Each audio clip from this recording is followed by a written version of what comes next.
Raw Truth, Stories of Female Infidelity may contain explicit and objectionable content. The views and opinions expressed in this podcast are those of the individual podcaster and are not based on the advice by a licensed therapist. Listener discretion is advised. Human lives follow many paths, presenting twists and turns and choices never planned, never expected. Temptation, anger, depression, loneliness. All can lead a person to a mistake they can't take back. Facing judgment and isolation, a person can feel very alone. These are the voices of women who chose to cheat on their spouses or partners. Hear their stories. This is Raw Truth, Stories of Female Infidelity.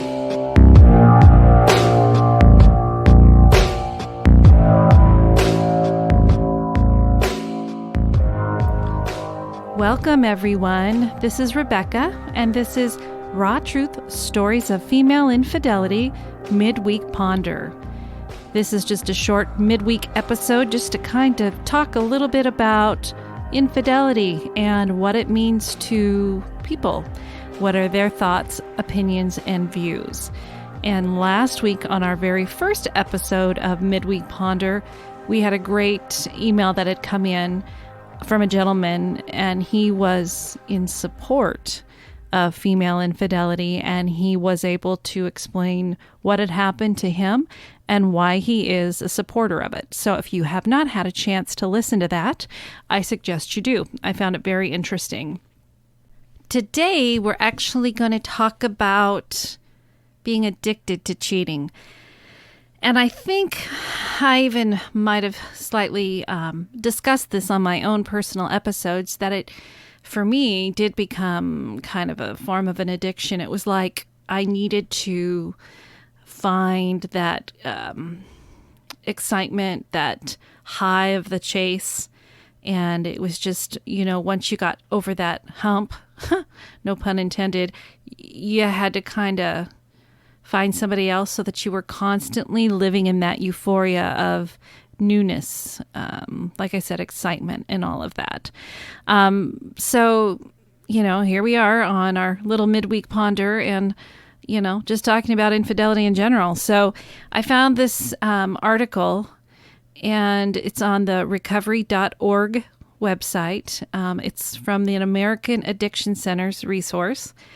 It is called Can You Be Addicted to Cheating?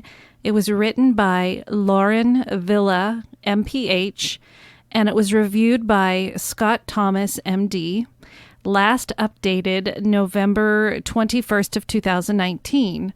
And of course, I will have the link to the article on the podcast notes. And so if you want to check this out for yourself, or somebody else that they've got phone numbers, they've got places you can turn to that are the professionals. Because as I always say, I'm not a professional when it comes to psychology and all of that. I just simply have the experience of cheating and going through all of that. So let's see what they have to say here. So, can you be addicted to cheating? Infidelity is a difficult thing to face, but it is something that you can recover from and move beyond. Whether you or your partner cheated, the habitual cheater must be willing to step up and admit the truth. Visiting a cheating recovery center can help you and your partner get back on the same page and find ways to move past the cheating. If you aren't sure where to find the right recovery facilities for cheating in your area, call us at 1-888-326-7040. So there's that. And again, it'll be on the podcast notes.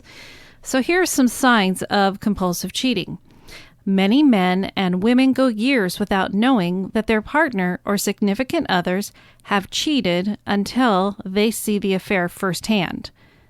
Detective Gomez of the Gomez Detective Agency lists a few potential warning signs of a cheating partner. They include changes in appearance, changes in work responsibilities, engaging in secretive behaviors, frequent arguments with a partner, and less intimacy at home. Compulsive cheating will go to great lengths to hide that behavior from a partner. Cheating spouses may keep their phones with them at all times, stop using the shared family computer, and become more secretive about their work schedule. A cheating partner won't want to spend as much time around a loved one and may claim to have had a hard day at work to cover up lack of interest in sex. How common is repeated cheating? Cheating is more common than you think. According to the Journal of Marital and Family Therapy, more than 50% of both men and women admitted to cheating in a previous relationship. The study found that 14% of married women and 22% of married men cheated while married. Those affairs lasted on average 2 years, and more than 30% of those affairs were with coworkers. If you have learned that your partner cheated, you'll find that a cheating recovery facility will help both of you move on with your lives together or separately. Are serial cheaters addicted to sex? Repeat cheaters may be prone to infidelity because of an addiction to sex. You might cheat because you feel your partner doesn't satisfy your needs, or vice versa. Robert Weiss of Psych Central defines sexual addiction as an addiction that causes an individual to feel an intense need for sex. This addiction can lead to a new uncharacteristic behaviors, including excessive masturbation or pornography viewing. Weiss points out that most addicts do not seek treatment until the addiction causes a major lifestyle change. An addict might only attend a cheating rehab center after facing divorce or problems with the law. Sexual addiction and serial cheater signs. Before you look for cheating recovery programs, you need to decide if the cheating was an isolated event or the sign of sexual addiction. Dr. Michael Herkov lists the sign of sexual addiction as having intercourse with multiple partners, engaging in risky or promiscuous behaviors, experiencing problems at home because of the addiction, ignoring other obligations in favor of sex, viewing sex as more important than anything. In the popular media, psychologist Patrick Carnes, 1991, identified the following signs associated with sexual addiction: compulsive behavior, loss of control, loss of time, preoccupation, inability to fulfill obligations, continuation despite consequences, escalation, social, occupational, and recreational losses, and withdrawal.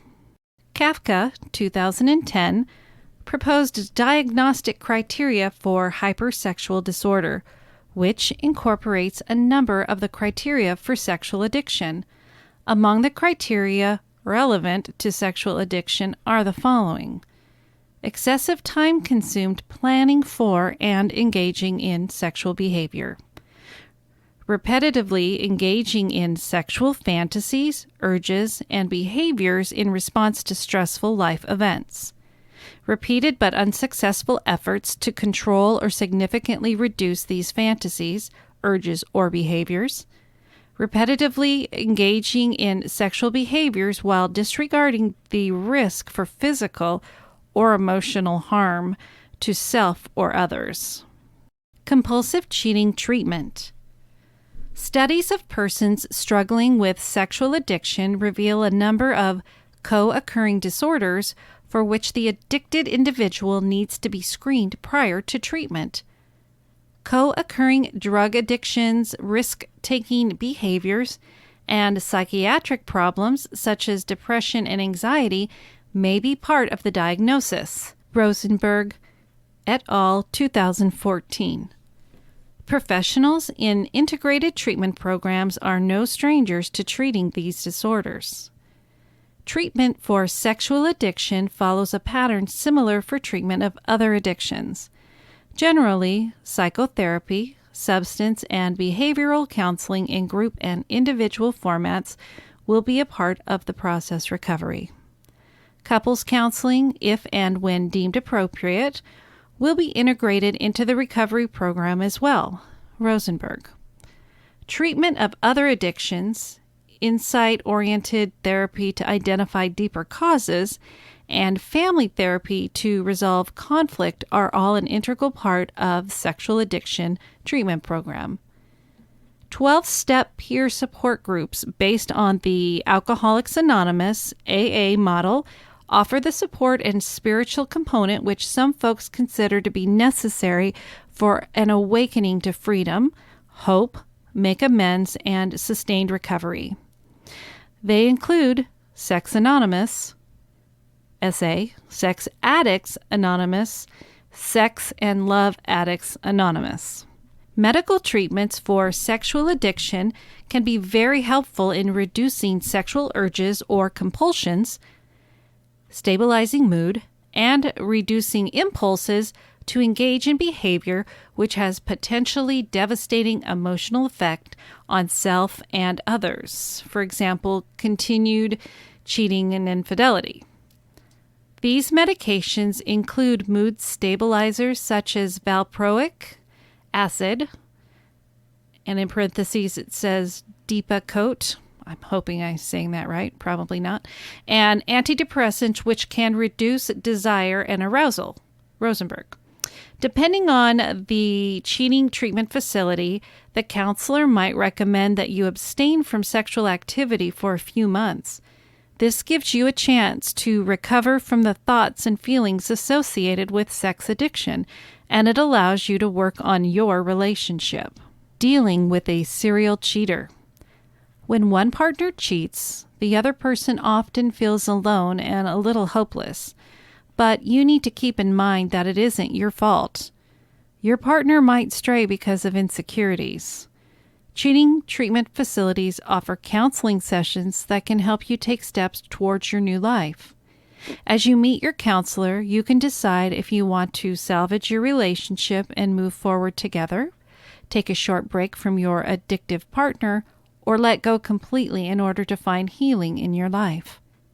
Cheating recovery programs can also offer support for those dealing with a sexual addiction. Through family sessions and couples counseling, you'll learn that the cheating is a sign of a larger problem that you can overcome together. When you decide to take a step forward, call us to find cheating recovery centers for you or your partner. And again, that number is 1-888-326-7040. And the sources and all of that is on this website. And again, I will have the website on the podcast notes. So I just found this was kind of an interesting article, just stories that I have received, some that have been read on the podcast already, some that haven't been, about that compulsive behavior. And like I said, I can kind of relate to some of that. And so it's eye-opening, that's for sure. So thank you guys for joining me for Midweek Ponder, and keep your ear out for our next regular episode of Raw Truth Stories of Female Infidelity. They drop every other Sunday. If you're a Patreon subscriber, then those come to you every other Friday. Plus, you get access to the episodes 2 full days earlier. So the Midweek Ponder and the regular Raw Truth is 2 days earlier when you're a Patreon subscriber. If you have a story you would like to submit for the podcast, for the Patreon podcast, or for midweek, if you want to send in your thoughts and views, please send me an email to rebecca.rawtruth@gmail.com. But until next time, thank you so much for tuning in. Take care, stay healthy, and remember, no judgment. Goodbye.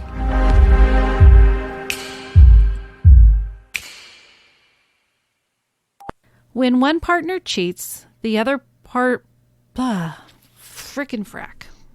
You need to decide if the cheating was an isolated event or the sign of sexual addiction. Yuck. among the criteria relevant. Ah! Damn.